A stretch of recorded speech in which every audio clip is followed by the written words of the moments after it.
So, as you can see, I'm rubbing my head like this is just.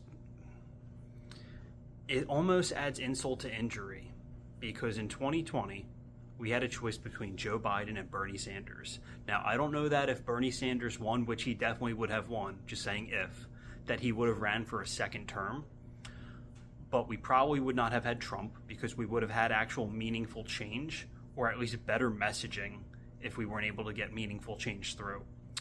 That said, one of the reasons Bernie Sanders lost the primary after winning consecutive races to an extent that nobody else has ever done and lost the primary still, he got to South Carolina and Representative Jim Clyburn of South Carolina endorsed Joe Biden. He was a kingsmaker in that race.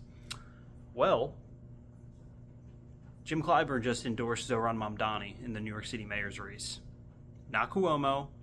He didn't endorse Cuomo. He didn't endorse Eric Adams. He endorsed Zohran Mamdani.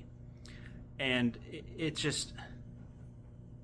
almost makes me want to cry that it took this long for the old guard to even start to give a little bit of, just give a little bit and recognize that the leftists and the social democrats or democratic socialists, however you want to recognize them as, or the socialists like Zohran Mamdani, are the way to go in this country.